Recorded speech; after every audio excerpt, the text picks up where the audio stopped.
Buenas tardes, señoras y señores.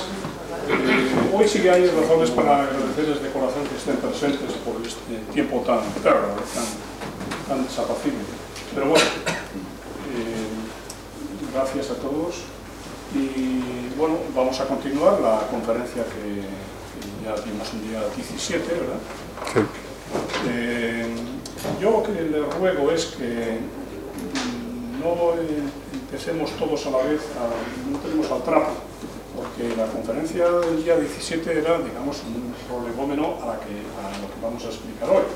Y entonces, como la gente ya empezó con sus problemas personales, digamos, del recibo de la luz, etc., pues nos perdimos parte de la conferencia que trataba de sentar las bases para entender lo que vamos a ver hoy. Pero bueno, yo creo que quedó bastante claro que es un tema muy complejo, que es inevitable que tiene que haber un proceso digamos, no sé si la palabra. Cuando yo quiero vender algo y tengo muchos clientes, tengo que hacer una oferta. No, filtro. No, ¿cómo se dice? Selección. No sé exactamente ahora. ¿Todos los días? O... Unas subastas. Un proceso de subasta realmente no es una subasta directa, es una subasta completa. Bueno, pues vamos a continuar. Y repito este deseo, que nos frenemos un poquito las preguntas y casi las podemos concentrar hacia el final. Bueno, yo creo que no hace falta, se pueden hacer sobre la marcha, porque... Bueno, no sé si es fácil, sencilla.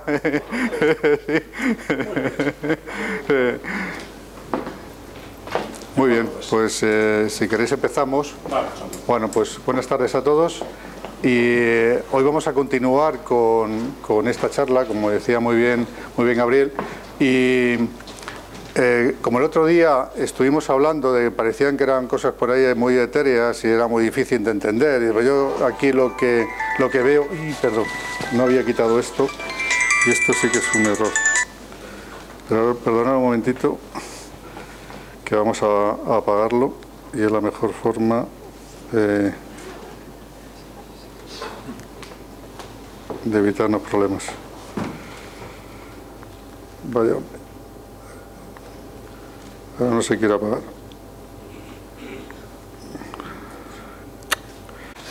Bueno, como os decía, pues eran un poco etéreas y era difícil de encajar con lo que yo ves todos los días en tu factura y la tienes en la mente en tu factura. Yo es que esto no está aquí, hay unas terminologías que dice la factura y este cachondo está hablando por ahí de unas cosas que no tengo ni idea de cómo correlacionarlas. Bueno, pues hoy vamos a intentar, en la medida posible, estuve pensando un poquitito y siguiendo un poco la enseñanza que le decía cada maestro al alumno, dice: explique usted esto tan claro que lo entienda hasta mi madre. Bueno, yo haciendo esa reflexión digo, mi madre, de lo que conté el otro día, entendería muy poco, pero de aspectos prácticos de llevar una casa y sacarnos a todos adelante lo sabía perfectamente, o sea, sabía que era lo importante. Entonces, con esa premisa vamos a entrar directamente a la factura eléctrica y de ahí empezaremos a ir para atrás y lo ganaremos con lo que teníamos anteriormente, ¿de acuerdo? Bueno, entonces, un poco vamos a contar cuáles son los protagonistas del sistema eléctrico. Pues vamos a volver a recordar otra vez quiénes son los protagonistas. Pues los que generan la energía eléctrica, el que las transporta, los que la distribuyen, los que la comercializan y los usuarios o clientes, que somos todos nosotros, ¿de acuerdo? Entonces, para los clientes, todos los clientes, ¿qué tienen que hacer?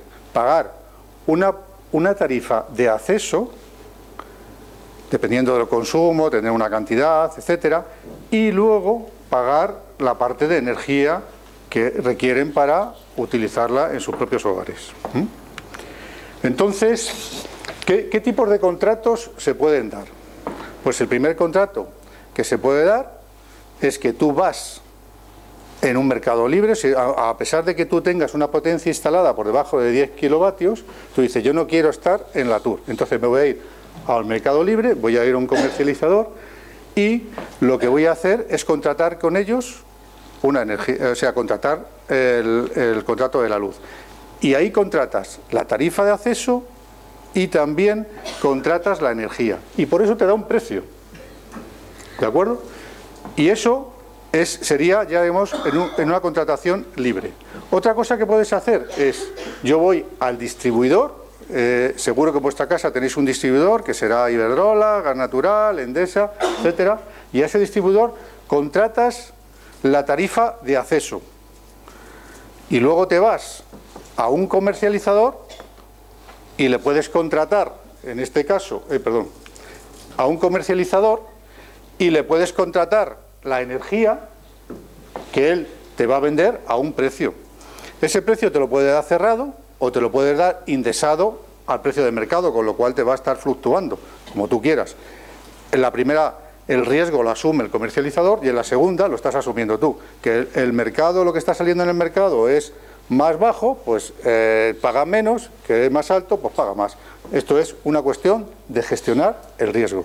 Entonces, puedes comprarlo a un comercializador o lo puedes comprar a un agente productor. Haces un contrato bilateral y tú le dices, oye, yo te compro esa energía, y el productor dice, vale, pues yo te la vendo. Haces un contrato bilateral a un año y ya está. Entonces, por una parte pagas las tarifas de acceso al distribuidor y por otro pagas al agente productor, ¿de acuerdo?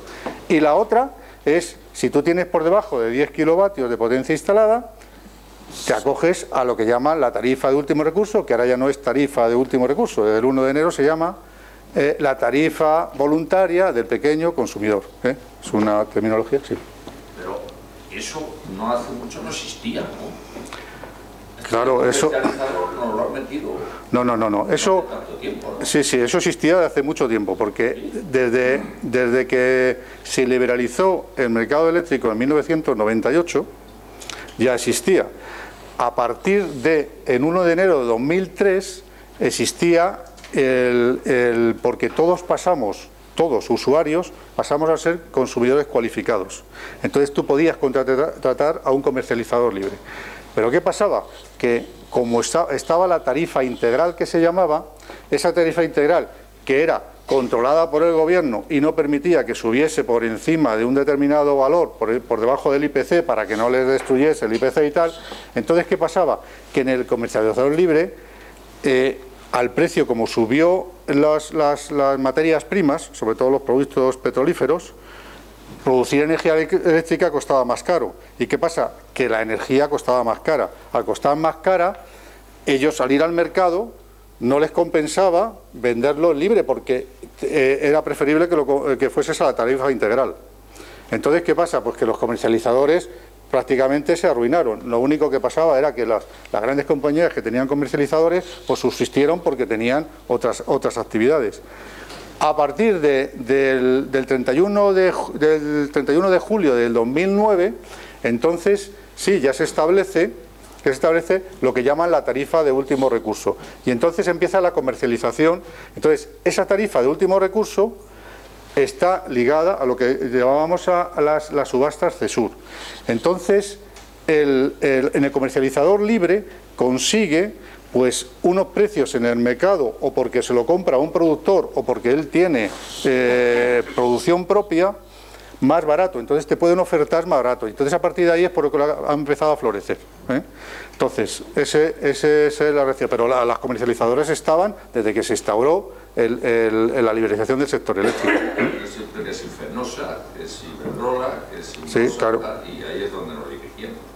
Esa claro. de comercialización ha venido después. Sí, bueno, porque no es fácil el comercializar un producto como este. Este es una commodity que no es fácil de comercializar, no es como los tomates. Bueno, pues yo lo meto en una nevera y lo guardo. Aquí siempre, y eso lo tenemos que tener en cuenta, lo que se genera se tiene que consumir en el momento, no se puede almacenar, con lo cual es complicado. Entonces, para un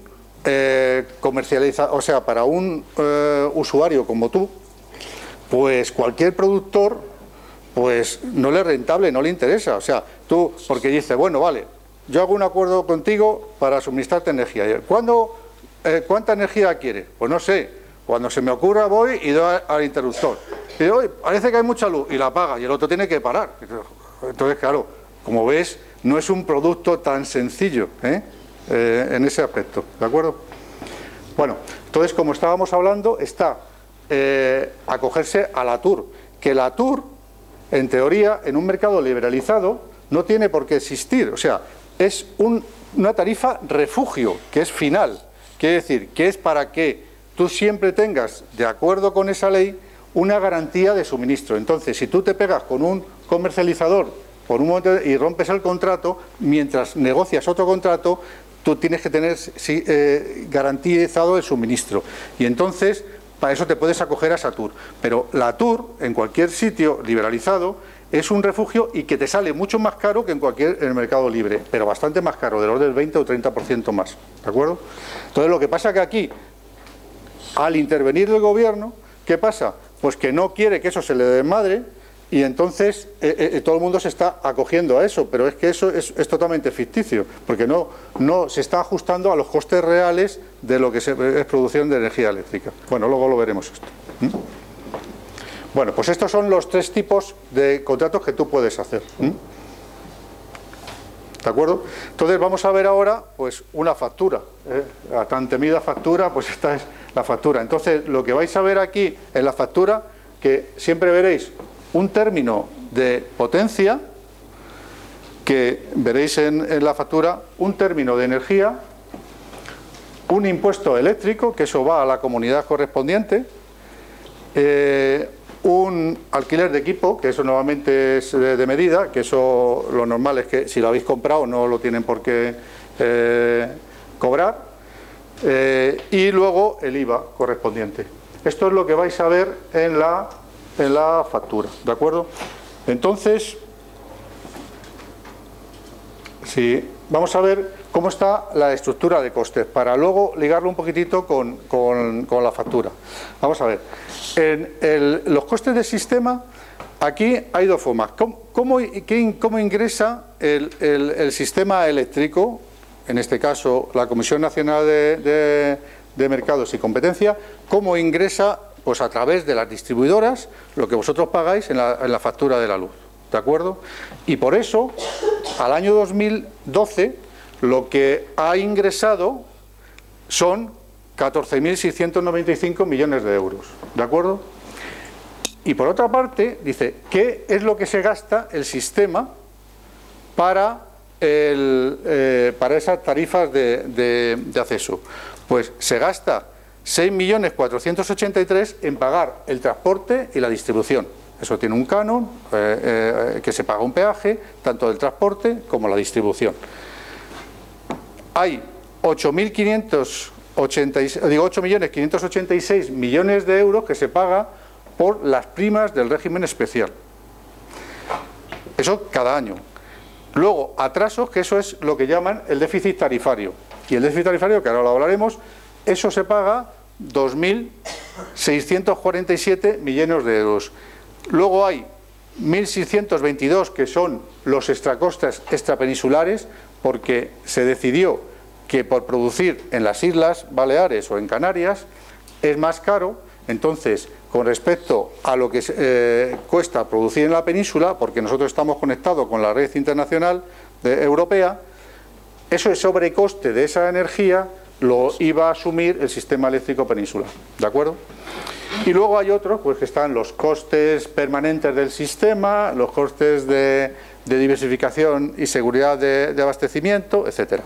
Y esos son, entonces cuando al cabo del año suman todos los millones, que el del coste, que supone 20.304, como aquí nada más que hemos ingresado 14.695, se nos produce un déficit tarifario de ese año de 5.609 millones. ¿De acuerdo?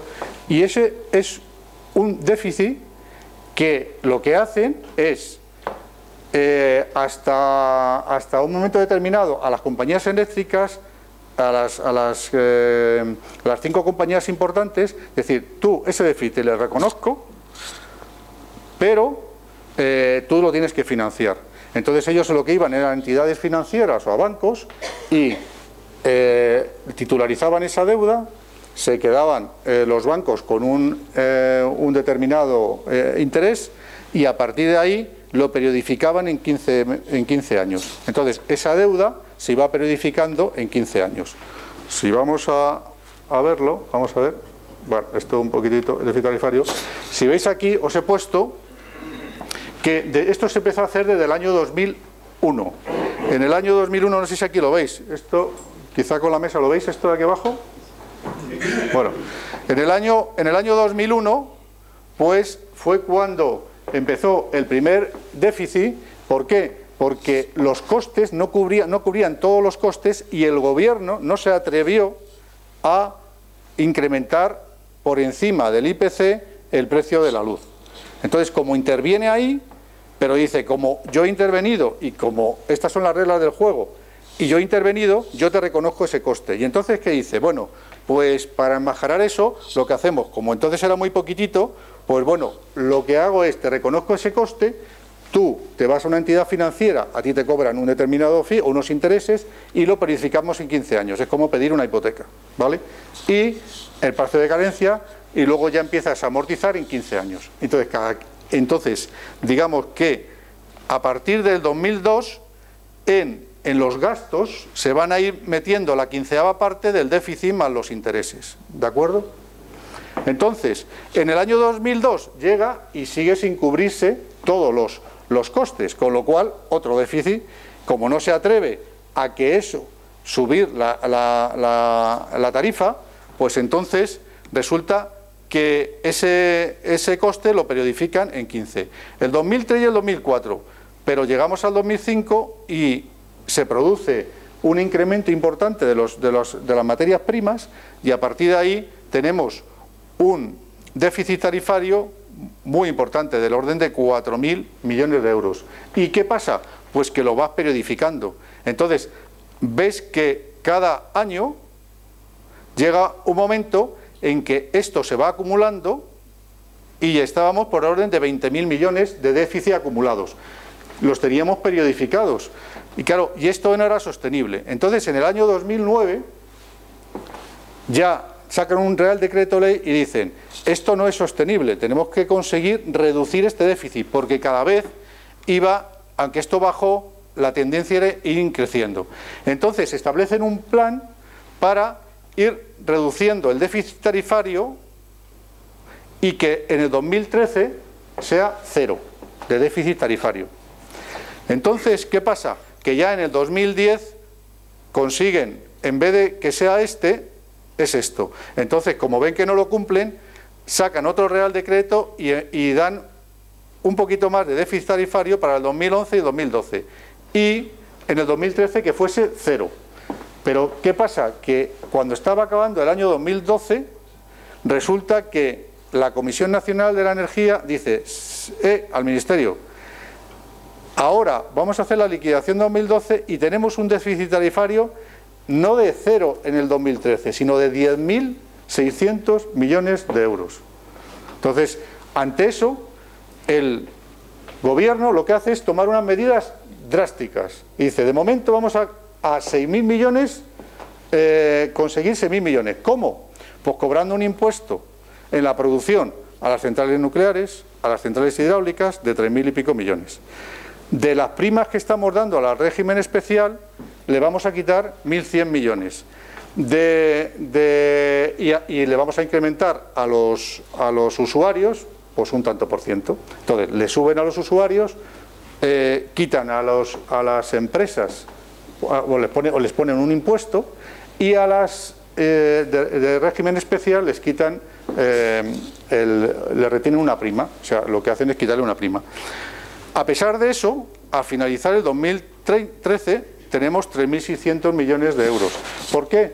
Porque se comprometió que 2.200 millones los iba a asumir el Ministerio de Hacienda en los presupuestos generales del Estado, pero cuando ha llegado al final, como se le subía el déficit, han dicho que no lo asumen, y los extracostes extrapeninsulares, que eran 1.800 millones, que 900 también lo asumían los presupuestos generales del Estado. Ya ha dicho que Tururú que ve el Montoro. Entonces eso es el enfrentamiento que tiene Montoro con el Soria.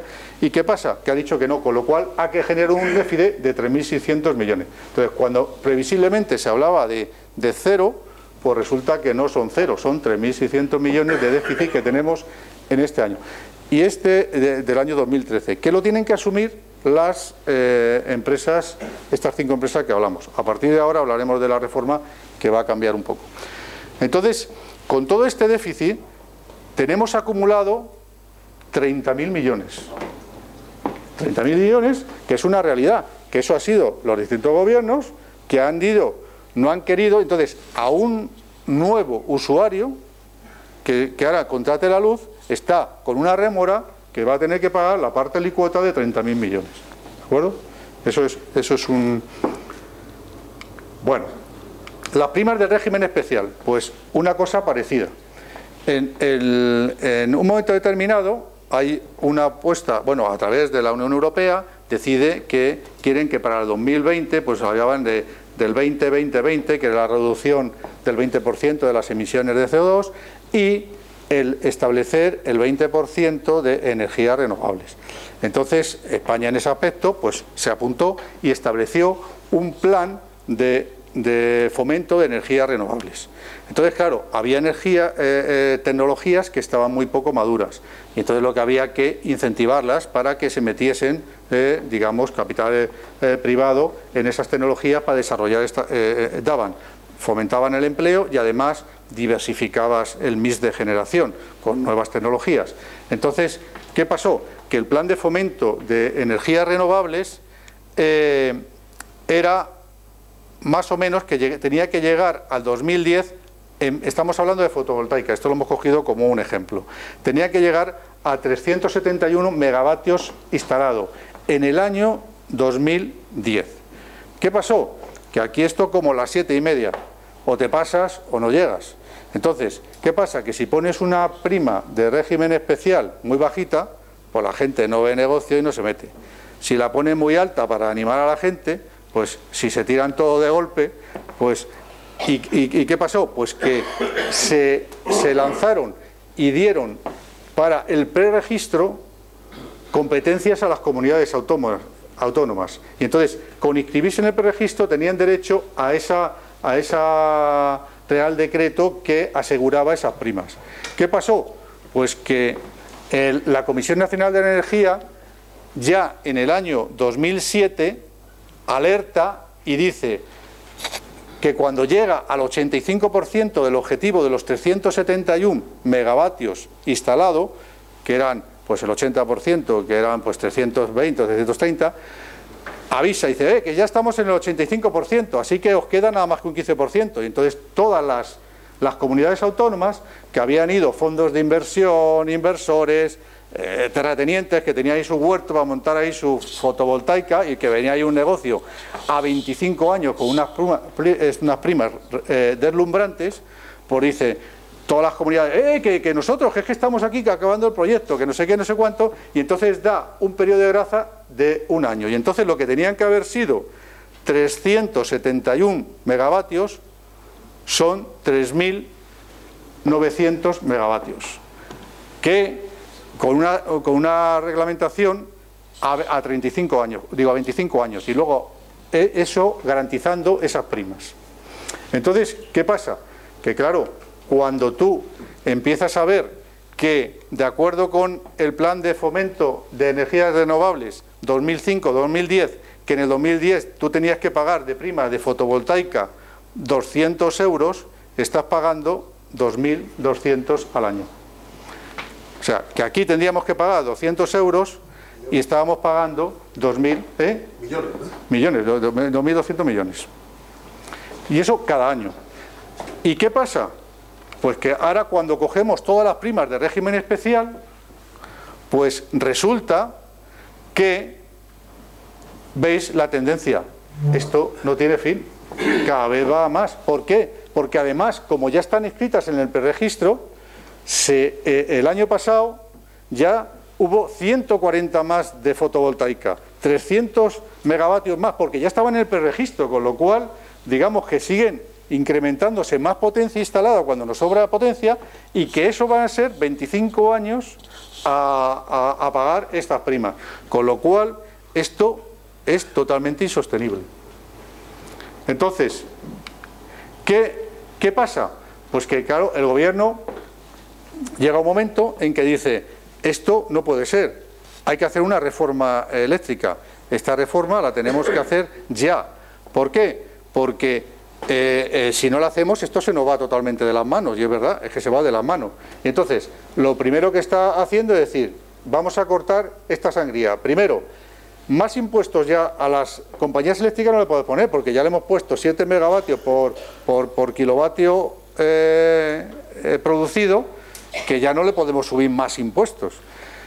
A las de régimen especial, o por ejemplo a las fotovoltaicas, ya les han retrotraído una prima que legalmente ya la tenían que recibir. Entonces ahora lo que están intentando es hacer y darles una remuneración durante todo el periodo del proyecto, que es de un 7,5%.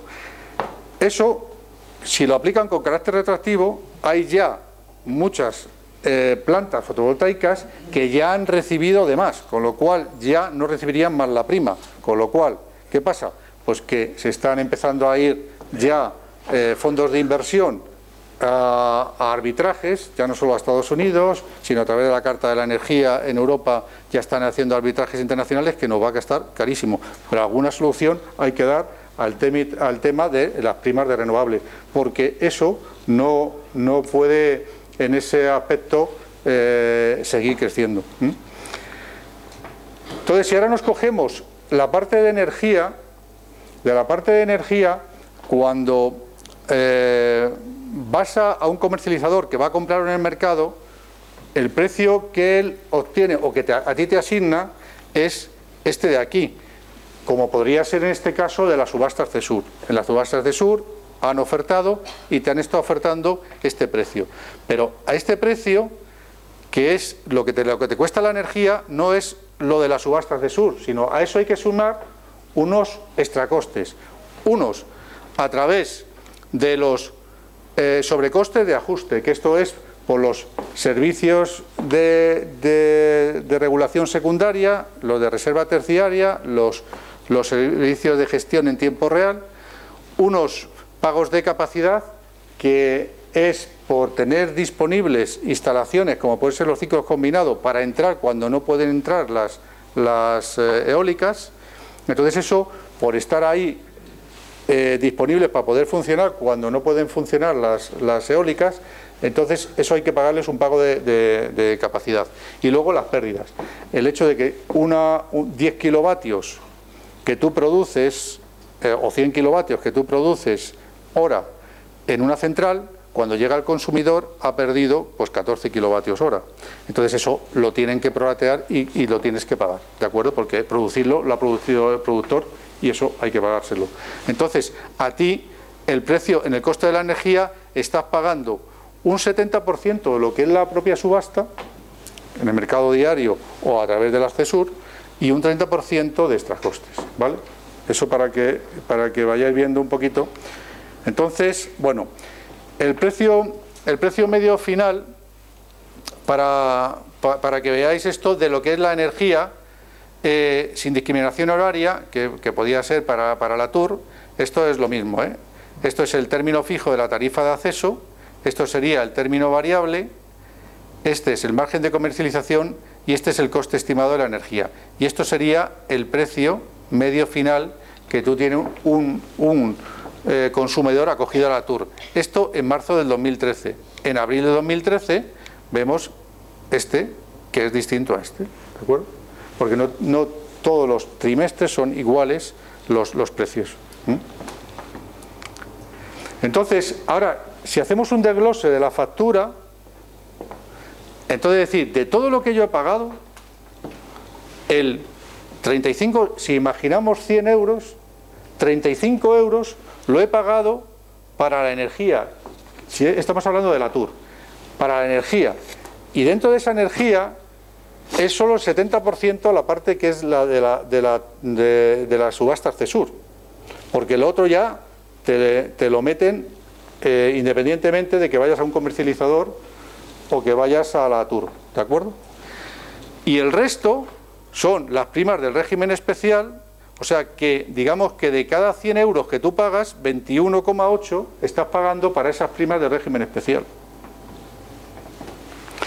El 3,7 estás pagando para el transporte, 12,8 para la distribución y el 6,6 para el resto. Y de impuestos estás pagando 20,1 euros.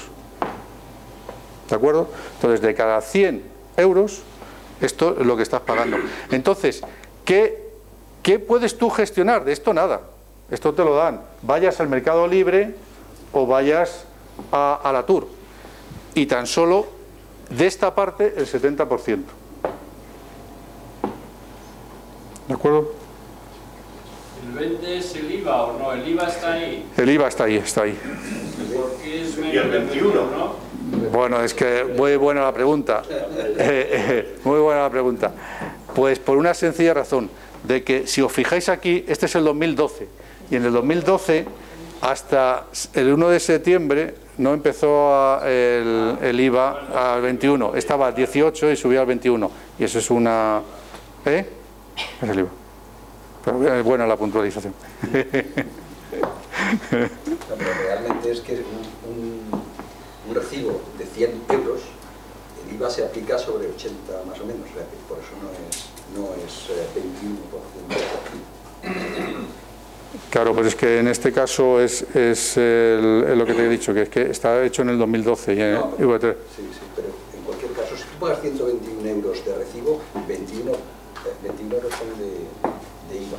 Si pagas 100, no hay Pues, 21 euros de IVA. Pero bueno, sí, bueno, vale, no, pero bueno, esto es un poco un orden de magnitud, no es nada de esto, es un poco para que os hagáis un poco un orden de magnitud, simplemente. Enrique, mira, yo no quiero interrumpirte, pero has dicho muchas cosas que, por ejemplo, al hilo de esto, uno de los conceptos que viene aquí en la parte de energía pone impuesto sobre electricidad. Sí. Eso se suma con la potencia instalada y tal, y a eso me aplican también el IVA. Claro, claro. IVA sobre un impuesto. Sí, yes. Sí, es así. Es así, es correcto, totalmente correcto. Yo no lo veo correcto en Sí. absoluto, ¿no? Y eso además para que eso que se paga de ahí del impuesto eléctrico, se lo das a la comunidad para que la comunidad lo emplee en hacer, digo por decir algo, un hospital. Pero un impuesto sobre un impuesto. Sí, y luego sobre ese impuesto tú pagas impuesto de IVA, sí, así es. Eso está hinchadísimo de manera artificial. Bueno. Esto es lo que está, eso es lo que hay en el recibo. Yo estoy hablando del recibo. Ha liado a los distintos gobiernos para que vayan aceptando conceptos como el déficit tarifario. El déficit tarifario, pues imagínate un banco que se le ocurre ahora decir, bueno, o todos a la vez, porque forman lobby, forman un grupo de presión, se les ocurre decir que pierden dinero con los cajeros automáticos, por ejemplo. Y que con la tarifa que cobran por los cajeros, pues que no les viene, que eso les cuesta mucho más mantener eso. Y se genera un déficit tarifario con los cajeros. Empresas que ganan miles de millones al año. Pues oiga, usted tiene un negocio global, con lo cual se está beneficiando en otras áreas. No me venga ahora con que pierde dinero en una de ellas y que se lo tenemos que pagar. Que no. Una espada de 30.000 millones encima de la cabeza, todo el mundo, que se lo debemos, porque alguien con poca energía, y nunca mejor dicho, pero es que... aceptado, se lo ha reconocido, porque lo han motivado, ellos sabrán cómo, y eso pues está así. Entonces a mí me parece que eso es una milonga, eso es el déficit tarifario. Es un concepto que un tipo habilidoso en los números, pues convence a los políticos.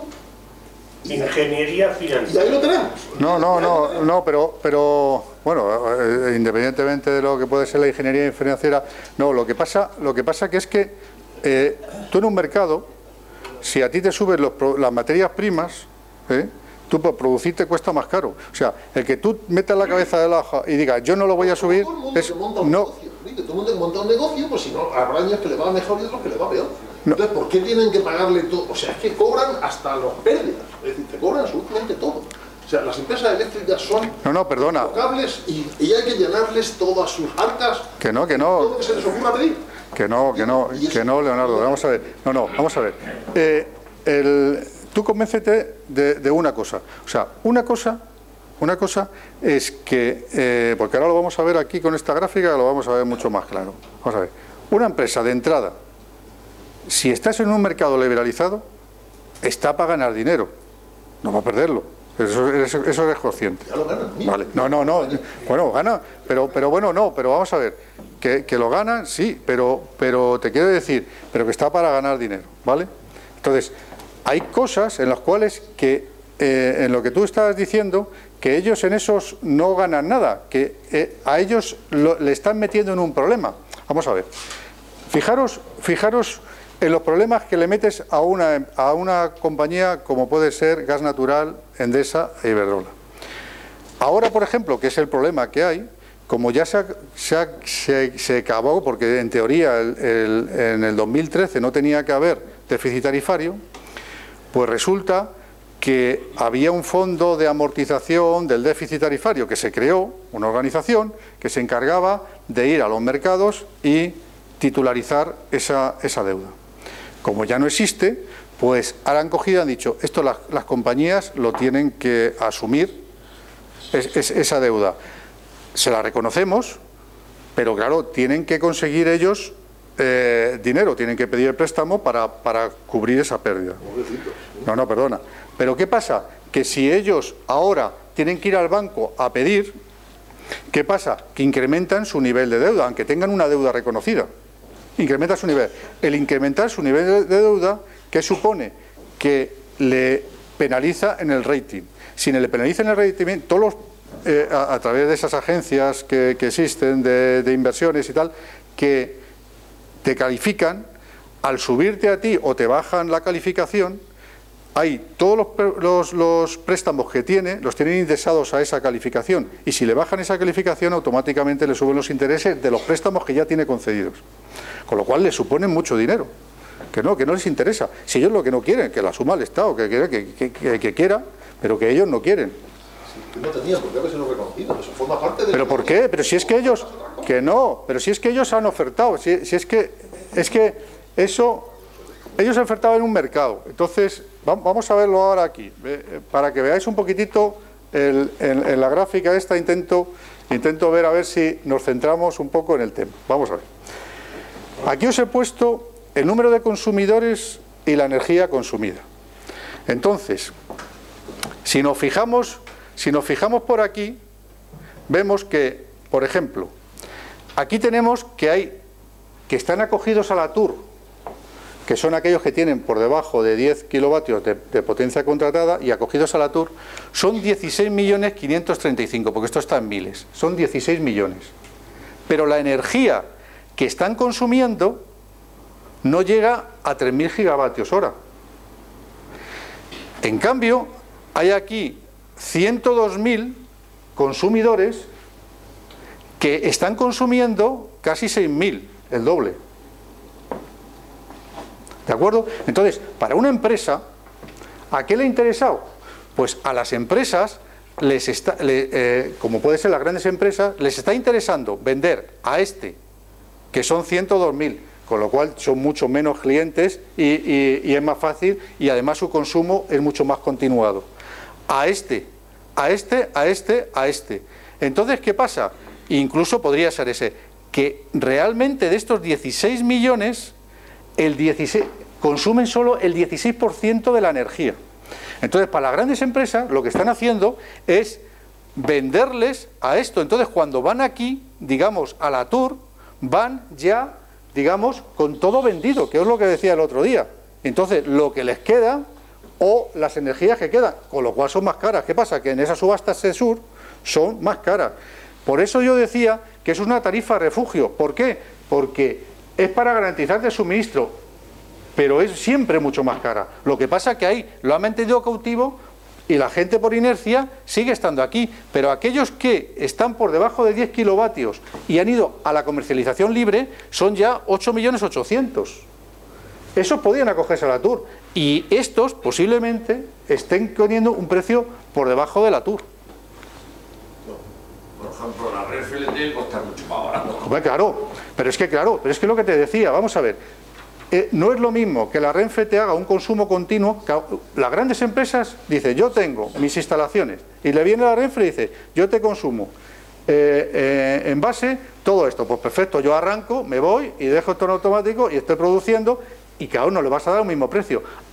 Que te compra a ti y dice, bueno, pues tú me vas a producir cuando yo se me ocurra dar la luz, pero ¿cuándo se te va a ocurrir? ¿A las 9 de la mañana? Bueno, a las 9, a las 10, depende de cuando me levante. Joder. ¿Y cuándo te acuestas? Pues un día a las 10, otro día a las 12, depende si hay partido, si no hay partido. Oiga, así yo no me puedo estar arrancando y parando, arrancando y parando. Claro, no es lo mismo, no compares. Y tú eres uno y compras y no sabes cuándo vas a arrancar y cuándo vas a parar, o sea, cuándo lo vas a encender y cuándo lo vas a apagar, y otro igual, y hay que confluir que todos sean más o menos uniformes, que no es así, porque cada uno enciende cuando no te dicen todos a encender, todos a apagar. No es así, cada uno enciende y apaga cuando quiere. Entonces no es lo mismo, no es lo mismo. Y el nivel de energía que tú consumes. La TUR no es más cara, ¿eh? Tengo suministro en 2 casas distintas, aquí están las 2 facturas diferentes, y calculando con el precio de la TUR o la otra, estoy pagando un 6% más en la comercialización libre. Pues eso... En los 2 casos, que sí, que sí. Un 6,51% más. Pues eso lo que tienes que hacer es negociar mejor. No, pero ¿cómo negociar, Enrique? Si es que no hay libertad de negocio. Que sí, en una comercializadora sí, vete a gas natural y di a ver qué te ofrece. Si las comercializadoras son Iberdrola, son de la otra, son todos ellos mismos. Los comercializadores, los distribuidores, los generadores. Que no. De la misma madre. La conclusión es clara, no nos consideran rentables a los pequeños consumidores. Bueno, yo creo que esta gráfica es muy clara. Sí. Si es que esto es como el pan, Enrique, no se puede hacer unos negocios en plan tiburón, como si fuera... Pero que, vamos a ver, No se puede, no se debe. vamos a ver, Leonardo, vamos a ver. Rebobino, yo no defiendo a las compañías eléctricas, pero sí en esto, y porque yo lo que aquí hemos venido es para contar la situación. No es fácil, es una situación complicada y que nos cuesta el dinero, esa es la realidad. Entonces, esto sí simplemente para que vosotros tengáis, digamos, un nivel de conocimiento mucho mejor, para que en cualquier foro podáis discutir con más propiedad. Entonces, lo que os digo es que, fijaros que cuando hablábamos de que aquí nada más que consumen el 16%, de ese 16% de energía que se compra en la TUR, de la CESUR, tan solo las 5 compañías importantes compran el 3%. Con eso, ellos no buscan ahí nada, si es que no quieren. Sí, porque ya lo tienen vendido. O sea, no sé cómo decirte que lo que pasa, el problema de eso es que de esos 16%, que es el residual, porque todo esto es lo que venden las compañías, ¿a esto qué? Porque ellos quieren asegurar su margen sin entrar en especulaciones. ¿Aquí quién entran? Claro, los que entran en especulaciones porque no hay otra cosa. Pero una gran compañía lo que quiere es seguridad, un margen determinado y ya está. Y esto es lo que le da, esto para él es marginal, es un 3% del 16%. Y eso es lo que, de las 5 compañías, y no hay más. Eso está, y entras en la Comisión Nacional de la Energía y ves todas las subastas y ves que las 5 compañías CESUR nada más que compran el 3%, venden el 3%. Ellos no les supone nada. ¿Y qué pasa? Pues que aquí, lo que pasa es que esto es una cantidad de gente inmensa. Aclarame una cosa, porque ahora me has creado una confusión. Bueno, me extraña, yo estoy totalmente confundido. No. El precio de la subasta eléctrica, que tan famosa se ha hecho sobre todo por la última, ¿afecta a la tarifa eléctrica para todo el mundo o solo para la TUR? Solo para la TUR. Vale. Solo para la TUR. Lo que pasa es que toda la tarifa de acceso sí le afecta a todos. Todo el que vaya, os lo he explicado antes, tú puedes ir al distribuidor, paga la tarifa de acceso como todo el mundo, y luego ahora la energía, ese 70% es lo que tú lo puedes comprar al comercializador que compre en el mercado o a través de la TUR, de esa CESUR. Yo lo que estoy viendo es que con la liberalización del mercado no hemos ganado los consumidores. Es que no hay liberalización. Eso es teórico. Yo lo que estoy viendo es que con la liberalización lo que se ha hecho es que entre gente a ganar dinero por un tubo y que lo paguemos todos. Y además de aquí a 15 años ya veremos lo que pagamos también. Lo que estoy viendo es que... Bueno, ahora eso vamos a verlo despacio también. Está muy bien que las compañías ganen, pero no con los servicios que necesitamos, que son públicos. Que es que no, es que... un error. Pero es que vamos a ver, es que lo que no puede ser, vamos a ver... No hay competencia. Pero vamos a ver, lo que no puede ser es que hace 16 años que se ha liberalizado el sector. y sigue interviniendo. Interviene, fíjate, interviene el Estado en esta parte, que es un 16%, pero afecta a muchos. Si es que lo que no puede ser es que estos estén aquí, lo que tienen que estar es aquí. Y a un mercado liberalizado, porque se ha pregonizado eso, y porque Europa ha dicho eso, y España dijo en enero del 98 que se iba a eso. Sencillamente eso. O sea, si las compañías, yo las conozco bien, y lo que quieren es volver al marco legal estable, unos costes reconocidos, y este señor lo conoce muy bien, unos costes reconocidos y ya está. Sí, perfecto. Estado ideal. Estado ideal. En una nebulosa que está ahí, y ahí, perfecto. Perfecto, y que pongan lo que quieran al usuario. Yo trabajaba en una compañía de petróleo y también decían eso, que era comodísimo tener la CAMSA y un precio fijo reconocido, y lo tenían todo vendido antes de producir. Claro. Pues era mentira. Eso era lo que nos han vendido al gran público. Es mentira, están ganando más que nunca. Pero tienes una diferencia. Que no. La gasolinera no está, el precio de venta no está limitado por el Estado y la electricidad sí. Claro. Luego, si la venta está sesgada claro. el precio, claro. ya no son Claro. Es que esto esta es la desgracia. Que esto, fíjate que estamos hablando del 16% de la energía, cuando de esto no hablamos nada. Y nadie dice nada de esto.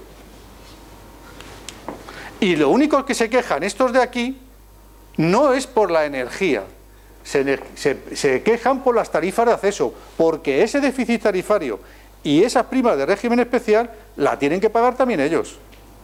Ahí es donde están diciendo, ¿y por qué tengo que pagar yo 20? Entonces, ¿qué pasa aquí? Aquí la cuestión está, es decir, claro, aquí se puede poner uno la bandera de verde y puede decir, yo aquí, el más verde yo. Pero claro, no nos dice cuánto nos cuesta. ¿A quién tú persigues porque ha tomado una decisión de hipotecarnos durante tantísimos años con las primas de renovables? ¿A quién? Porque ahora, bueno, no digo, ¿ahora a quién? ¿A quién? No hay nadie. ¿A quién? Entonces dice, es que nos ha hipotecado 25 años o más, y ahora el que lo quiera arreglar va a tener que entrar en arbitrajes, con lo cual él va manteniendo, y cuando nos cueste toda la pasta que nos va a costar, lo vamos a tener que pagar. El que le toque, le ha tocado. Lo que puede ser es que se gane cada vez menos y el gobierno no frene ese aumento. Pero si es que el gobierno, vamos a ver, el gobierno no tiene poder. No, el gobierno, claro, pero no se atreve. Es lo que está intentando, pero no se atreve. Entonces, es lo que está intentando. Pero es que cada vez la pelota se va haciendo más gorda. Porque claro, la crisis es mayor, la demanda es menor, porque ellos, si la demanda fuese mayor, más o menos podrían ir tirando, pero como encima la demanda es menor, ese es el problema. Ese es el problema que se está encontrando. Yo creo ahí, desde mi punto de vista, una contradicción por lo menos aparente que me gustaría que explicases. Si hay 30.000 millones de euros de déficit tarifario reconocidos por el gobierno, independientemente de que las fórmulas de financiación sean unas u otras, está reconocido, y al mismo tiempo las empresas eléctricas españolas figuran en las primeras posiciones en el ranking de beneficios entre las compañías eléctricas europeas. Entonces, ¿cómo se entiende que yo sea el segundo y el tercero, Iberdrola y Endesa, en beneficios a nivel europeo y esté reclamando un déficit tarifario? Yo no me lo explico. No, pero si es que perdón, si es que ellos no reclaman el déficit tarifario. Es que es el sistema el que le dice, ahora tú te coges esta deuda. Yo no la quiero, esta deuda. O sea, vamos a ver, ¿de qué estamos hablando? Pero es que ellos no son. Vamos a ver. Este año dicen que hay 3.500 o 4.000 millones de déficit y las empresas declaran 5.000 millones de beneficios. ¿Eso cómo se come? Porque te han contado que les deben 3.000 y que les deben 20.000. Si lo quitas están quebradas todas. Claro, si pero es que no lo han producido ellos, que ellos no lo han producido, que ellos el negocio está aquí. Que ellos el negocio está aquí y no en esto. Que ellos en las tarifas de acceso no tienen ellos, y es ahí donde se produce el déficit, no en lo otro. En la otra semana me acuerdo que contaste que teníamos una capacidad de producir electricidad que era el doble de la que consumíamos. Sí, claro, más el doble. Empecinado en no cerrar la central de Garoña, que a fin de cuentas sería reducir capacidad Pues eso es un tema marginal. No tiene nada que ver. Son 460 megavatios, sí, que tiene razón, pero vamos, que eso no es... Claro, por eso están ahí, digamos, de alguna forma, eso es una jugada que están haciendo, las compañías porque la ponen de sacrificio y el propio gobierno ha dicho ahora que puede arrancar otra vez. O sea, eso no afecta para nada al sistema eléctrico peninsular. Eso es entre ellos, lo que pasa es que a Garoña le han metido unos impuestos que con las inversiones que tiene que hacer no le dan los números. O sea, a Garoña tiene que hacer unas inversiones de mejora de la seguridad para seguir funcionando hasta el año 2020. Y con el impuesto que le han puesto eléctrico y el de los residuos radiactivos, pues no le dan los números. Es un negocio y no le da. Entonces ha dicho que lo cierra. En la tarta antes que ha sacado, en Red Eléctrica, ¿qué parte gestiona?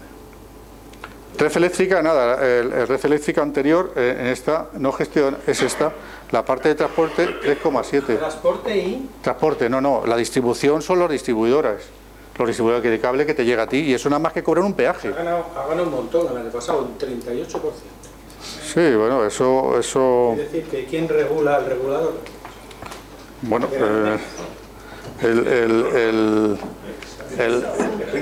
es el exalcalde ahora, ¿no? El cable es el mismo, contrate yo con el contrate. El cable que llega a mi casa el cable es el tuyo mismo. ¿Me explicas eso? Es que no... Sí, o sea, un cable... Los kilovatios, se los compro a fulano, pero se los pago, ¿no? Sí, o sea, una cosa es el cable que físicamente te tiene que llegar porque tiene que quitarse un soporte físico para que te llegue la energía eléctrica, y entonces ese cable es como una autopista. O sea, imaginaos autopistas y carreteras comarcales que te llegan a tu casa, y entonces tú dices, bueno, eso lo que hacen es decir, eso está regulado, porque no puedes hacer un montón de carreteras para tu casa. Cada vez que quieres cambiar de distribuidor, si tú intentas cambiar de distribuidor, entonces, bueno, eso se queda regulado. Y entonces, por ese paso de esa energía, se le da un peaje, y eso está regulado. Por el paso de esa energía, tanto de peaje, y eso está regulado. Es un mercado regulado. Por el cable. Entonces, y entonces lo único que tiene que tener ese distribuidor, lo único que hace el distribuidor es nada más tener disponible siempre ese cable, que tú cuando tengas que darle al interruptor tengas luz, y ya está, nada más. Y te la suministrará quien sea. Que es un suministro que se produce en un generador, y tú lo que haces es comprárselo a un comercializador o a un productor o lo que quieras. ¿Y no será que en las eléctricas las ha pasado como a otras muchas empresas que han instalado, han hecho unas inversiones, lo acaban de decir, tienen una capacidad de producción el doble de lo que consumimos, cuyo mantenimiento eleva el coste que pagamos nosotros en vez de asumirlo la empresa, como otras muchas empresas? Se vende menos y pierden dinero, pero las empresas privadas, sí, te entiendo, en vez de perder dinero, pues lo asume el Estado a través de ese déficit de tarifa. En parte también es eso. En ese déficit de tarifa también se paga el mantenimiento y la instalación de estas centrales de ciclo combinado, que no hace falta que funcionen porque se han equivocado al ponerlas una capacidad de eso, que ahora no necesitamos. Eso vamos a ver, tiene dos partes. Hay algo también. Sí, bueno, vamos a ver, tiene dos partes. Una, cuando tú haces un plan energético, una planificación energética de medio y largo alcance, tú tienes que partir de unos postulados y tienes que partir de un nivel de crecimiento o no. Entonces, yo voy a crecer un 3,5, que es lo que se pensaba en un momento, y entonces se abordó una serie de tecnologías que se desarrollaron mucho. ¿De acuerdo? Vale. Pero ahora ha llegado un punto que dice, vale, tenemos exceso de potencia instalada. Y como muy bien dice, bueno, pues habría centrales que habría que cerrar. Sí, pero hay un problema. ¿Qué pasa? Pues que tenemos 22.000 megavatios eólicos. Y 22.000 megavatios eólicos no son regulables. tenemos 4.500 fotovoltaicos. ¿Y qué pasa? Que en un momento determinado tú puedes estar dando, como se ha estado dando, que llegas a 18.000 megavatios que estás dando de eólico. Pero en un momento determinado ha habido calma chicha, como ha pasado en diciembre, y estabas dando 400 megavatios.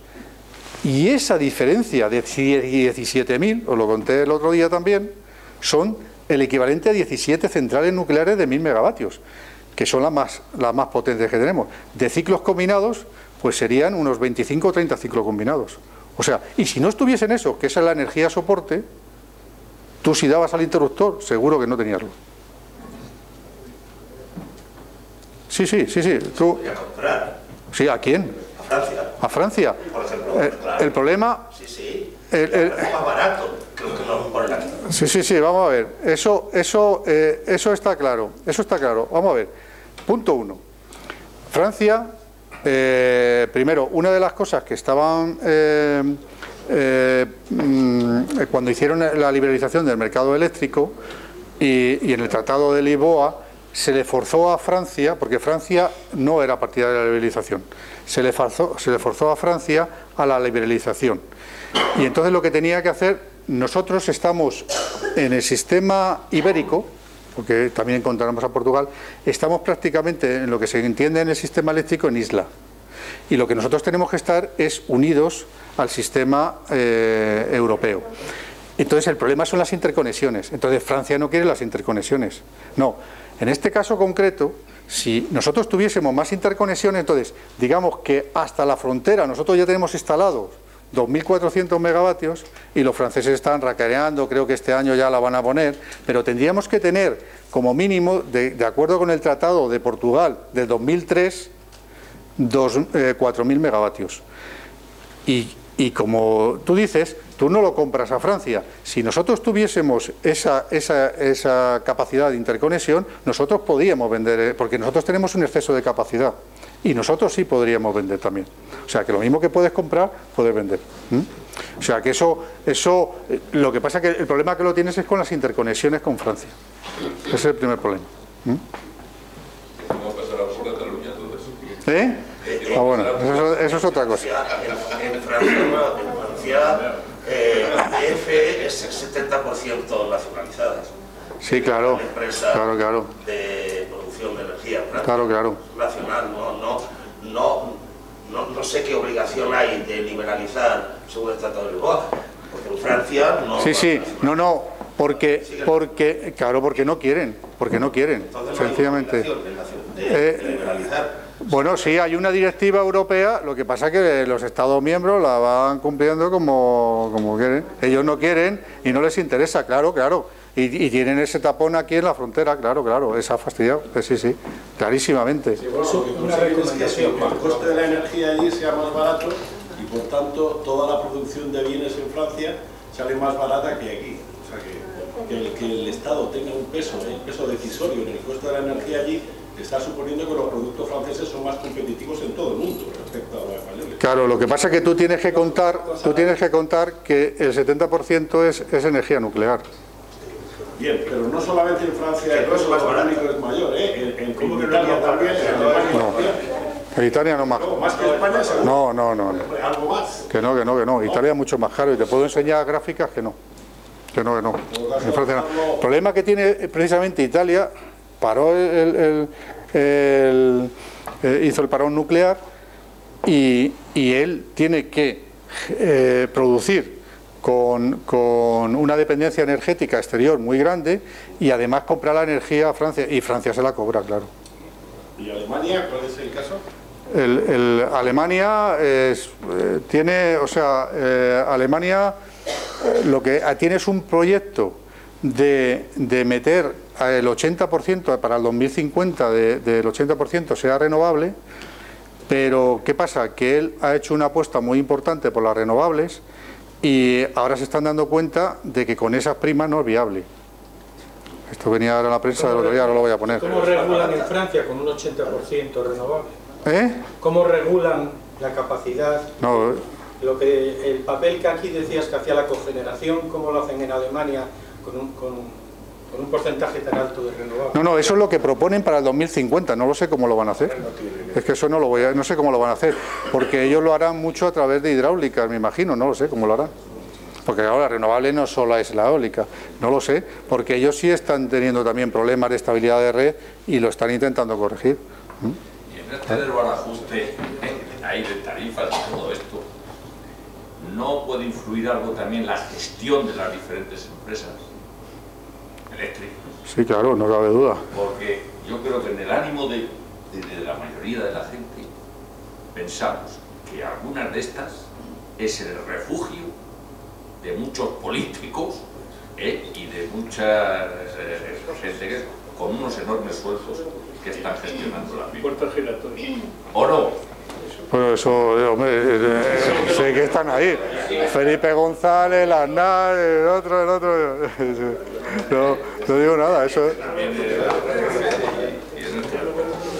no digo nada. Bueno, vamos a centrar un poco el tema y vamos a empezar a hacer una pregunta importante. Esto apareció en la prensa el otro día. ¿Es cierta esta afirmación? Si lo dicen los políticos, es falso. Pero, ¿quién de aquí opina que es cierta esta afirmación?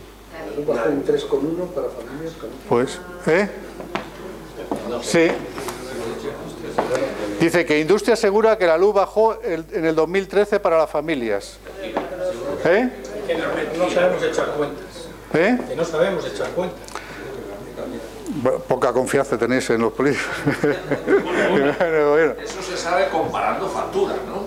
Bien, pues eso es lo que he hecho. Con el mismo consumo. Eso es, pues eso es lo que he hecho. Me he cogido y digo, bueno, voy a hacer el ejercicio para a ver si es verdad o no es verdad.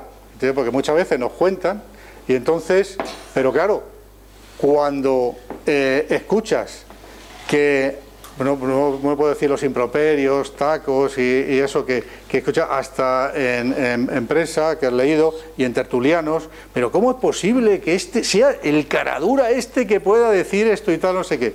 Claro, el propio gobierno, cuando lo han vuelto a preguntar, está como acomplejado.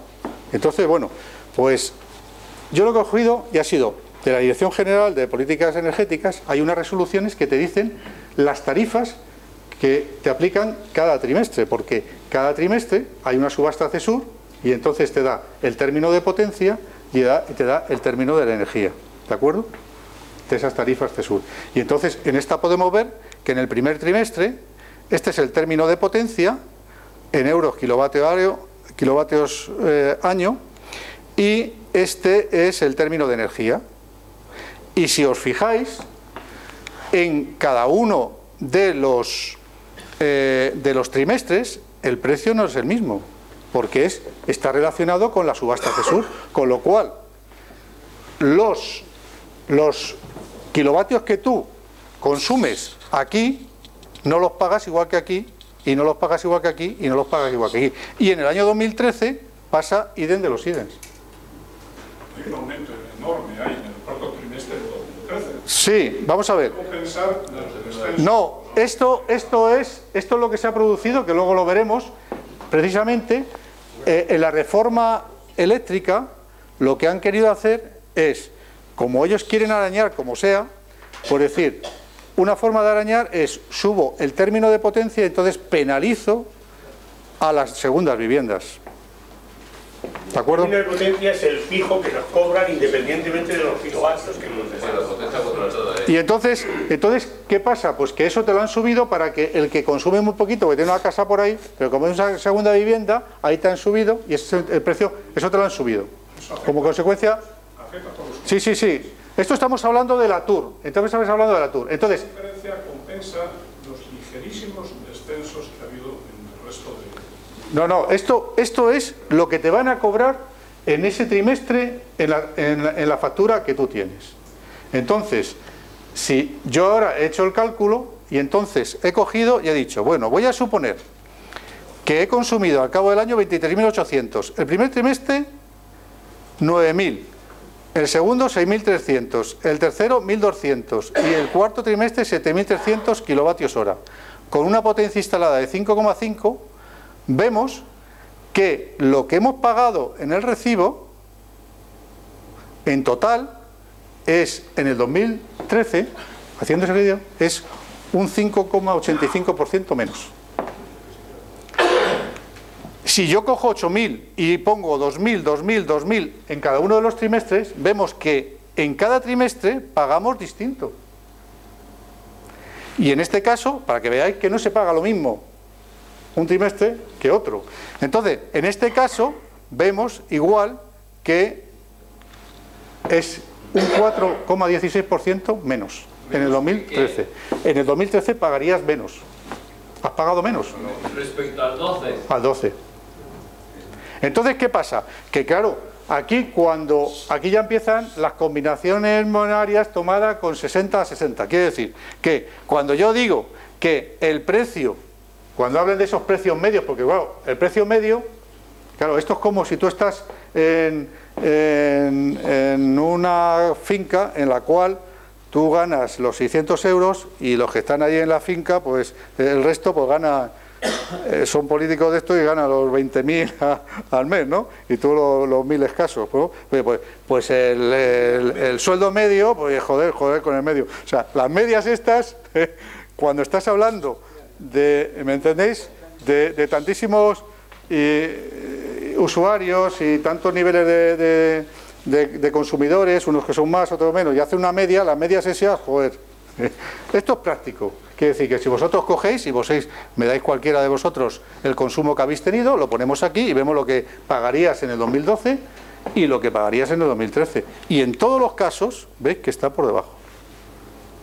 Esto es incapaz de demostrarlo. No se incluye en términos de potencia, ¿verdad? No, está todo ahí. Eso es el dinero que tú pagas, con impuestos, con todo. Vuelve a la lista anterior. Ese aumento de 21 a 35 compensa con creces las disminuciones ligeras en el resto del trimestre. Depende del consumo. Claro, lo que estás ahí fomentando es el consumo. No, pero el aumento neutral ha sido en el término de potencia, que pasa de 21 a 35. Entonces eso compensa con creces y de sobra las ligerísimas disminuciones que ha habido en el resto de conceptos durante todo el año. Sí, es cierto, sí, pero se penaliza el ahorro. Claro. Entonces tú dices, haces un plan de eficiencia energético y lo que estás promocionando es que para los que tienen más pasta consumir más, porque les sale más barato. El gobierno intervenir ahí, interviene en la dirección contraria. Bueno, es que aquí esto es como la manta, cuando te tapa la cabeza te destapa los pies. Entonces, lo que, claro, es que esto cuando tomas a bote pronto decisiones sobre la marcha porque te han pillado ahí, pues pero esto sí, esto es real, o sea que tú lo que ha dicho él es verdad. Entonces, claro, si yo ahora empiezo lo que te decía Teo, a decir, pues la luz aquí ha bajado con respecto al trimestre pasado. Claro, aquí no te quiero decir lo que ha bajado, bueno, en este caso, que son todos iguales. Pues aquí ha bajado. En cambio, este trimestre ha subido con respecto a este. Con respecto al primero no ha subido. Entonces, con respecto al 1 de enero, entonces cuando escuchas a unos y a otros, empiezan a hablar, pues que con respecto a esto, con respecto a aquí, con respecto a allá, con el primero, con el último, con el enero, con el de junio, con el de diciembre. Claro, entonces todos tienen razón. O sea, pues yo te digo, aquí te digo, si yo te digo ahora, porque esto es para los mismos kilovatios, te digo, pues aquí ha bajado con respecto a enero. En cambio aquí ha subido, pero otro te dice, no, con respecto a enero ha bajado. Y es verdad, los dos tienen razón. Bueno, pero esto aplica a la tarifa de último recurso que tienen 16 millones de usuarios. Eso es. Bien, entonces la pregunta es, ¿y los que no tienen esa tarifa en general pagan más o menos? Los grandes consumidores. No, los grandes no, yo digo yo mismo, yo que ya no soy de último recurso. Pues lo que tú estoy pagando más o menos. Lo que tú negocias. Claro, pues entonces tú lo que tienes que hacer es cuando tú te coges ahora, te vas a casa y dices, a ver, ¿qué me han cobrado en el 2012 en el primer trimestre, en el segundo trimestre, en el tercer trimestre, en el cuarto trimestre de energía? Y entonces, o te puedes venir y comparar con esto y decir, En la TUR están cobrándole del término de potencia esto y del término de energía esto. A ver si a ti te están cobrando eso. Si te están cobrando más, es que aquí lo ves, o sea, tú lo verás en tu recibo. Me voy a la tarifa del recurso. Bueno, tú vas allí y digo, oiga, pues me voy a la tarifa o negocias otra cosa. ¿Me podrías explicar cómo es que en la tarta que pusiste al principio había unos costes de generación de la energía y luego, al final, resulta que las compañías tienen posibilidad de negociar con los grandes consumidores un precio a la baja? ¿Qué ocurre, digamos, con ese dinero que dejan de ganar por dejarle la electricidad barata a los grandes consumidores, para que luego la tarta se quede en ese régimen de decir... No, es que eso no entra ahí, o sea, vamos a ver, no, claro. ¿Solo o sea, último recurso? Claro, porque no, vamos a ver, tú imagínate, yo tengo 3 centrales, y entonces ahora tú eres un consumidor, un gran consumidor, y me dices, oye, yo quiero comprar energía. Digo, oye, pues a mí me interesa vendértela. Llegamos a un acuerdo y hacemos un contrato bilateral. Tú haces el contrato bilateral y entonces, digamos, pues yo digo, pues a mí con ganar este margen, con mis costes variables y este margen a mí me vale. Y yo no quiero más, no quiero entrar en especulaciones, porque lo otro es un futuro que, bueno, puede ser ganar, perder, unas vaivenes que yo no quiero como empresa. Y entonces ya acuerdo en un contrato bilateral y ya he quedado que contigo lo vendo. Con lo cual, digamos que esa central me voy a dedicar a producirte a ti y a un precio y tal. Y entonces tan solo lo único que vas a pagar tú es las tarifas de acceso. O sea, yo te he conseguido un precio de energía bajo. Pero no entra digamos, ese acuerdo no entra en el déficit tarifario. Claro, no, en el déficit tarifario no, pero sí te entra en pagar ese déficit tarifario. Porque a ti te va a hacer pagar la tarifa de acceso. La tarifa de acceso, por eso dice, joder, ¿por qué tengo que pagar yo? Por lo que están diciendo, que por eso les suben tanto. Y eso es que no puedes hacer nada, porque eso te lo comen como tarifa de acceso. Tú, por el hecho de utilizar las redes, te van a decir, pues yo pago distribución y transporte, y todo lo que va detrás. Te meten todo. Entonces lo que vas a conseguir, a lo mejor el precio de la energía es mucho más bajo, claro. Entonces, resumiendo, porque estos son tarifas de la TUR, ¿no? Sí. Una persona con esa potencia contratada en el mercado libre, aunque bueno, el libre tendrá sus variaciones, pero bueno, ¿hubiese pagado menos? Así, posiblemente sí. Depende de lo que hayas negociado con cada, porque claro, cada comercializador depende del momento y la ocasión, depende. El comercializador depende y la empresa. Pero vamos, en términos generales, la gente que está en el... Posiblemente sí. Está de media más contenta que... Pues posiblemente sí. Bueno, contenta no está contento, o sea... Y luego lo que ven los periódicos, pues todavía más, están encendidos, pero es lo que hay. O sea, es lo que hay porque os digo que es esa parte de tarifa de acceso que no tienes opción, que tienes que pagar sí o sí. Es que eso no te libras. Y es ahí donde está realmente... Entonces, claro, cuando dicen, es que en Europa estamos más caros y tal y no sé qué. Bueno, eso hay que verlo. Quiere decir, porque claro, aquí cuando yo os he puesto, esto es con, veis aquí, el precio medio que tú pagas en el año 2012 y en el año 2013, con impuestos. Con impuestos es esto, sin impuestos sería mucho más reducido. Entonces, realmente, tú cuando hagas las cuentas no es ese precio medio, porque ese precio medio no sé cómo lo sacan y no sé qué, es por debajo. Pero aparte de eso, hay una cosa muy importante. ¿Qué pasa?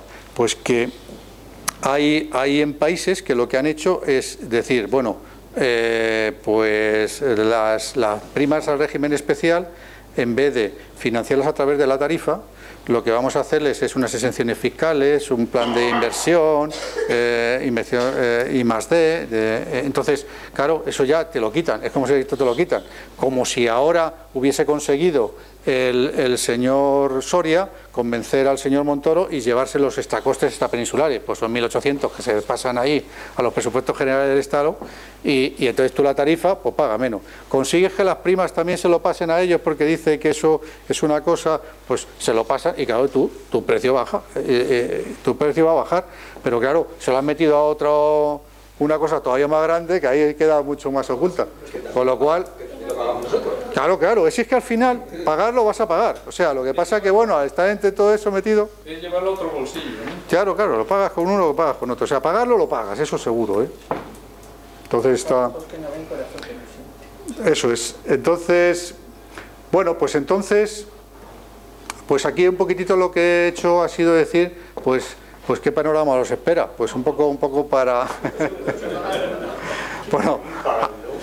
ese, pero no lo quería ni poner, porque a mí me decía un amiguete que está por aquí y tal el otro día y tal, es que esto me solivianta, me pone mala leche. Digo, si encima que es viernes y encima venimos aquí, encima es para soliviantarte y ponerte de mala leche ya es el colmo, joder. No era mi intención, ¿eh? O sea... Y la energía que se roba, el que dancha y tal, ¿quién la paga? ¿La compañía o va el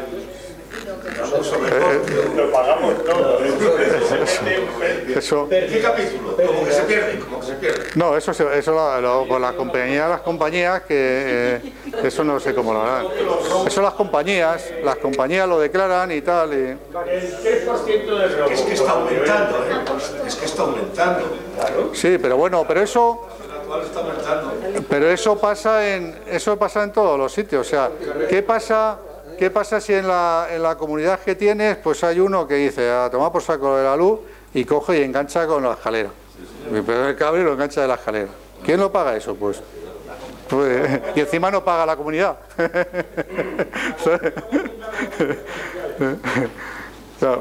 Bueno, pues aquí un poquitito a título personal, bueno, de entrada hay dos cosas. El chaparrón que hay que resolverlo, que para eso se ha hecho la reforma eléctrica, es precisamente porque el buque se hunde. Y entonces la reforma eléctrica se centra en resolver dos temas importantes. Acabar con el déficit de tarifa, que es un tema importante, porque son 3.000 millones, que ojo, es el tercer problema económico que tiene España, es el 3% del PIB, que no es una cosa baladí. Y que no es fácil de que eso vaya convergiendo, porque cuando parecía que iba a convergir se puso en 10.000. 10.000 a base de impuestos, han quitado 6.000, pero han quedado 3.600. Con lo cual, todavía eso de que parece que... Y luego, dar una estabilidad regulatoria a largo plazo. No puede ser que cambie la norma cada 2 por 3. Quiere decir, en esto no puede ser que el mismo día que hay una reforma eléctrica de mucho calado e importante, venga... y salga el señor Industria y diga que está manipulada la subasta, cuando una de las reformas es precisamente las subastas. Llevábamos 24 subastas y ya hacía 2 años, muchísimo más las compañías que decían que eso de las subastas de Sur tenían que modificarse, porque ellos, como os digo, no les interesa. Y la propia Comisión Nacional de la Energía le había dicho hace 2 años que eso había que modificarlo. Y que si era mucho periodo, 3 meses, pues hacerlas cada mes, con lo cual digamos que entonces tendrías un precio cada mes que sería más ajustado un poco a la realidad, se ajustaría más al mercado, porque ya habría menos incertidumbre de decir qué pasará dentro de 3 meses, pues no lo sé, ante la incertidumbre yo me cubro, entonces los que ofertarían mucho más ajustado. Y va y dice que hay manipulación, con lo cual, pero esto, claro, en todo esto, ¿qué pasa?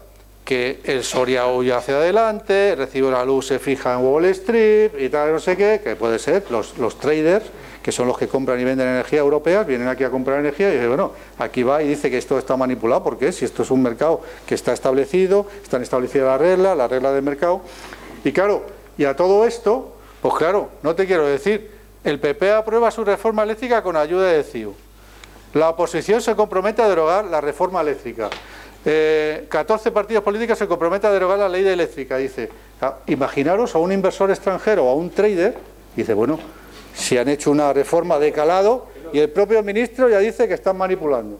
Y la propia oposición dice que cuando suba eso lo van a cambiar. ¿Alguno invertiría en esto? Entonces dice, no te quiero decir, he puesto así de lo más suave que tal y no sé qué, pero dice, Esquerra dice que la subida de la luz sirve para dar comida a los tiburones y hundir a más gente en la miseria. Bueno, o sea, ha habido de todo. Aquí la buena es de Europa, pero dice, una familia en dificultades recoge en pocas horas 20.000 firmas en contra de la subida de la luz. Debían estar los demás de cachondeo, en la playa, tomando... Porque si nos lo plantea todo, son 26 millones los que habríamos firmado. O sea, ¿quién quiere que suba la luz?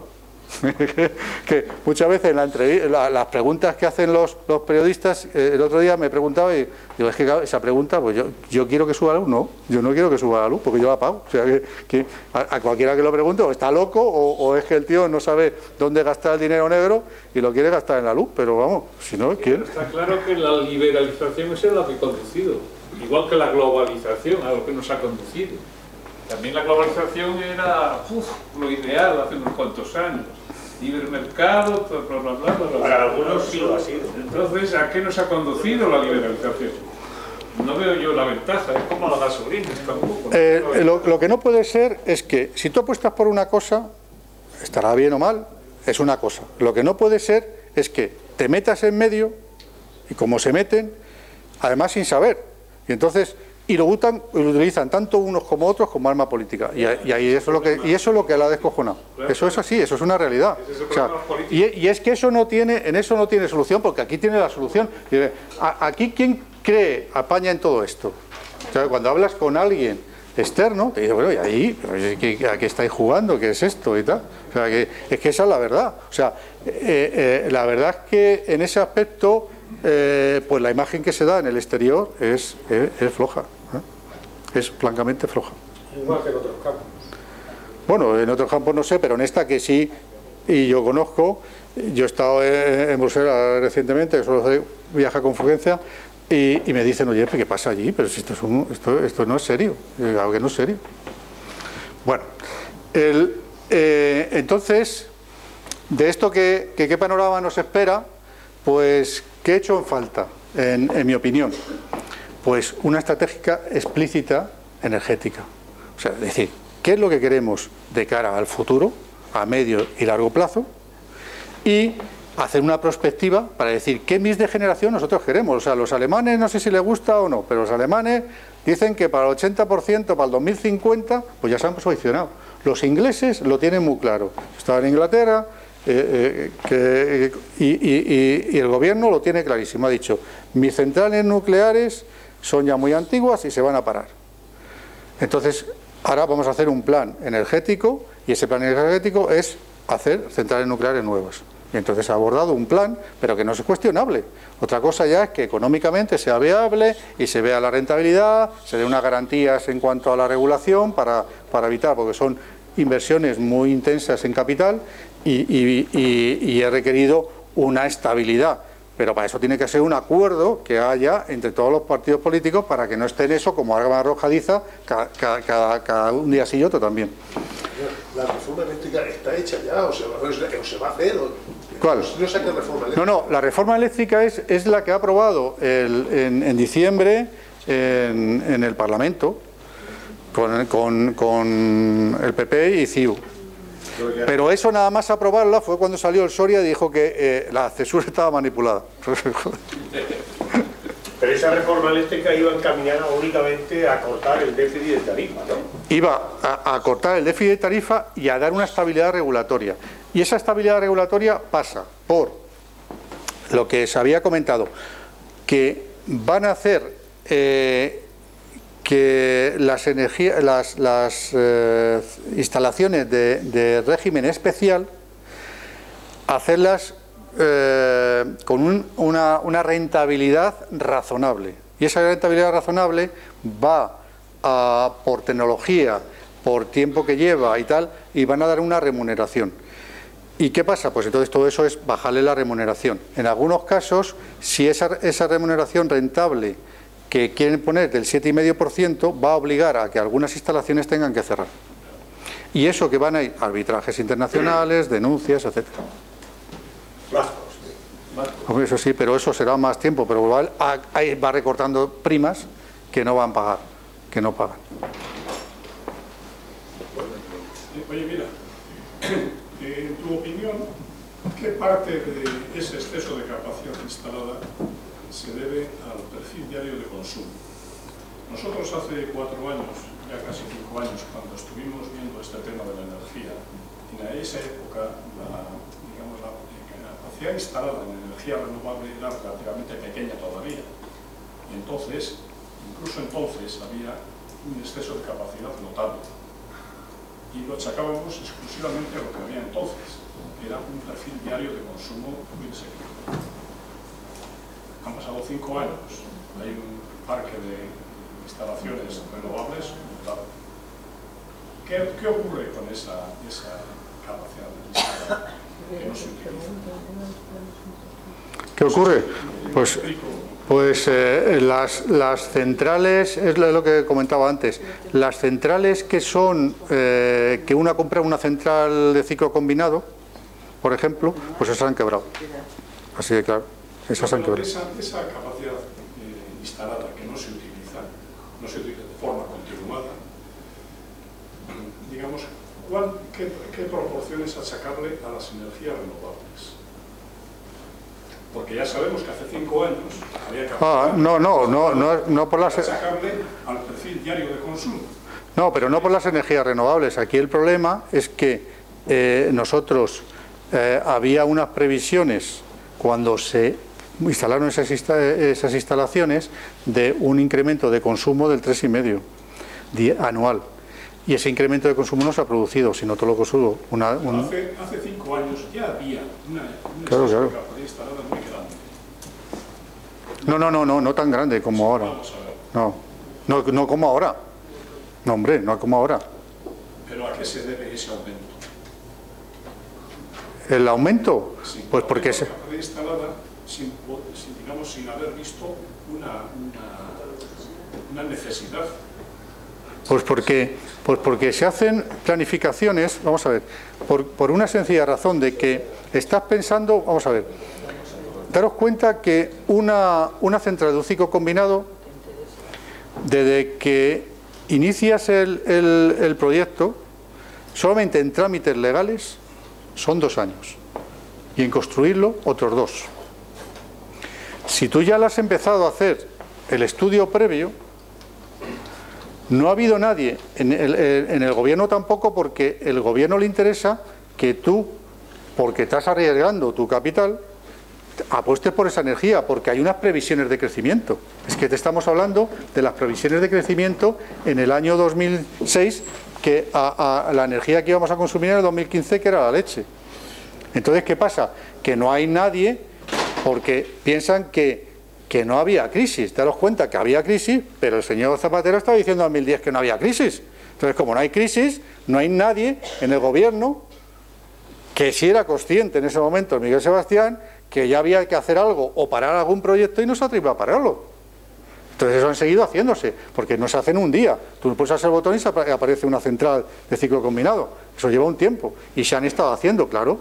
Y dice, claro, y llega un momento, y si encima, en vez de crecer la demanda, lo que está es bajando, pues claro, se está produciendo una cosa justo lo contrario. Claro, eso sí. No ha habido nadie que tome como ahora, en el tema de las renovables, pues sigues haciendo lo mismo. ¿Por qué este año pasado se han incrementado en 300 megavatios la solar, la energía termosolar, y en 140 megavatios la fotovoltaica? No lo entiende nadie. Si resulta que se nos está disparando, si es que ahora van a ir, ¿y por qué permitís? Cógele el proyecto y págale una indemnización y será mucho más barato que seguir por ahí, montarlo, esperar 25 años, pagarle las primas, porque no hay nadie que se atreva a hacerlo. Claro. Pero bueno, en definitiva estamos en un problema político, ¿no? No sé si es político, o sea... ¿Quién tiene que tomar las decisiones, como lo que acabas de decir, de que aunque hubiese una previsión de instalaciones fotovoltaicas, pararlo y decir, pues mire usted, le voy a indemnizar, pero esto lo pago? Pues el gobierno de turno, claro. Sí. En España exportamos equipamientos productores o captadores de energía renovables. Si te refieres a la tecnología, sí, la fotovoltaica también, pero claro, ahora que esa es la desgracia. O sea, la desgracia es que, claro, bueno, aparte que tienes que salir fuera, la desgracia es que se ha invertido mucho dinero y has creado unas infraestructuras en renovables que necesitan ahora, pues, producir. Crearse una reputación. Producir. No, producir. ¿Y qué pasa? Que ahora no se puede producir. Y entonces, ¿qué pasa? Que ellos lo que están diciendo es que hay que producir, claro, para defender su negocio, normal. Entonces, ¿qué pasa? Que si te vas aquí, pues te encuentras que en ese aspecto, pues ellos quieren defender su negocio, pero si te vas aquí, pues dice, por ejemplo, la Asociación de Productores de Renovables lo que está diciendo es que saluda que el Parlamento Europeo pida más renovables. Y lo que está pidiendo el Parlamento Europeo, que no se ha atrevido a ponerlo, es para el 2030 que la producción de renovables sea el 30%. Y eso lo está pidiendo. Y solicita una cuota mínima del 30%. Dice, la APA lamenta que el gobierno español no se sume a la petición de una cuota de renovables del 30% en 2030. Pero, señores, es que nosotros ya, en el año 2010, el 35%, y estos son datos de Red Eléctrica, el 35% lo cubres con renovables. O sea que estamos ya por encima de los objetivos del 2030. Claro, ellos están porque tienen, y claro, se han invertido un montón y quieren producir, y claro, ellos van a lo suyo. Pero claro, está diciendo, pero ¿qué está diciendo? Y que el gobierno está reculando. ¿De qué? Si esto aquí, porque se ha dado una coyuntura que es el 42%, porque el año pasado hubo mucho aire y además mucho agua, y entonces, claro, el 42%. Entonces, esto lo está cubriendo ya las renovables, el 42%, cuando el objetivo es el 30% de 2030. Pero perdón, el objetivo es que no es de toda la energía, no solo de la energía eléctrica. Claro, la energía eléctrica, claro. Entonces tú, la energía eléctrica... Aquí estamos haciendo un análisis sobre la energía eléctrica, el 35% de la energía eléctrica, pero creo que el objetivo es sobre toda la... No, para cubrir la cobertura de rama, eso es otra cosa. Para la aportación de renovables para cubrir la demanda, para cobertura de demanda. Están hablando del 30%. ¿Energía eléctrica o solo eléctrica? No, eléctrica, la cobertura. Luego hay otra para cubrir de las materias primas, con respecto a las materias primas. Luego hay, en cuanto al consumo final, hay distintos objetivos. La Unión Europea es a la energía, a toda la energía, todas formas de energía, no solamente energía. Es decir, el petróleo también forma parte de ese mix, en definitiva. Entonces, yo creo que el objetivo es del 20% de toda la energía, no de la eléctrica. Claro. La eléctrica representa, pues no sé si es un tercio del total de la energía o cuánto, no lo sé, es decir, de ese orden. Entonces, aunque sea un 35% del total de la eléctrica, no hemos alcanzado desde mi punto de vista el objetivo del 20% del total de la energía. Claro, hombre, claro que no. Por lo tanto, no hemos conseguido ese objetivo. Pero estamos viendo solo aquí un aspecto, que la tarifa, luego hay otro que es la balanza de pagos. Todas las energías que no son renovables en Europa son de importación. Todas. No, sí, pero vamos a ver, no, si aquí a lo que yo voy es que imaginaros que esto nos ponemos y metemos más renovables, tendríamos más primas y tendríamos que tú cubrirías todo esto, el 80% con renovable. ¿Y qué vas a tener de soporte? Vas a tener que pagar... No, es que lo que digo es que se puede... O sea, a lo que voy yo, es decir, es que el gobierno se niega, pero ¿cómo no se va a negar en esta coyuntura? Otra cosa es cuando haya un relanzamiento, haya mucho más demanda, entonces habiendo mucha más demanda, se puede entrar en eso, porque si no, ¿qué haces? O sea, ¿tú cómo puedes seguir metiendo más renovables que no son gestionables en el sistema? No puedes, porque tienen prioridad de entrada. España es exportadora de tecnología y de equipamientos.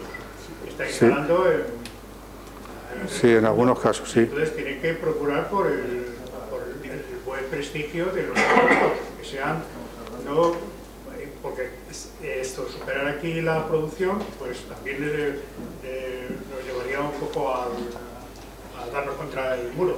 Entonces, es para prestigiar el sector, ¿no? O sea, ya no salimos de la industria de la producción de energía local, nacional. Claro, no, eso sí, por eso tienes que salir fuera, si no, no te mantienes. Sí, y darle darle eso, una reputación a claro, pero al final todo pasa por salir fuera. Claro, tú fíjate, las propias compañías eléctricas han tenido que salir fuera, si no se habrían hundido. Y con un sector saneado, que no sea claro, tan problemático, buscando con un déficit que esté con recargado de déficit de generaciones, estamos pagando el déficit que no, lo que no pagó mi padre ya, y no va... Lo tienes que ir. Bueno, y entonces ahora, pues para finalizar un poco, y al pequeño consumidor, ¿qué hace? Aparte de pagar, pero bueno, pues bueno, yo aquí he puesto, bueno, que cada uno lo que pueda. Que la Confederación Española de Consumidores pues dice afinar en la potencia instalada. Claro, con ese incremento que se ha hecho del término de potencia, pues en vuestra propia casa o en la segunda residencia, pues sumar muy bien todas las instalaciones que vosotros tenéis, que vais a funcionar simultáneamente, y si eso conseguís bajar, pues va en la potencia instalada, pues eso es dinero que dejáis de pagar. Y luego pues pedir ofertas a varios, o sea, ir al mercado libre. Y luego, dependiendo del nivel de consumo, pues ir con discriminación horaria, que podéis sacar más beneficios si tenéis claro el consumo y tenéis una sistemática de pues poner la lavadora por la noche, tal, en fin, una serie de cosas que eso os puede de alguna manera conseguir pues reducir un poco la tarifa. Pero en cualquier caso, ellos mismos, que el comparador de tarifas creado por la Comisión Nacional de Energía lleva a la conclusión de que existen pocas opciones de rebajar significativamente la tarifa de agua. Lo dicen ellos, no lo digo yo, lo dicen ellos. Es verdad. La única manera de bajar la tarifa es consumir menos. Sí, bueno, eso es claro. Hacerte un gran consumidor. Sí. Es lo que digo, la tuya, que sí. Es hacerte un gran consumidor. Y entonces negociar aparte. Bueno, pues nada, pues yo lo que quería con esta charla simplemente crearos una inquietud, conocerlos, pues todo lo que hay, y que os sirva un poco pues para conocer con un poquitín más de detalles. Hay muchísimas más cosas, matices y cosas de esas, pero bueno, yo creo que con eso es más que suficiente. Para un recibo de la luz que recibes, te cabreas un rato y ya está.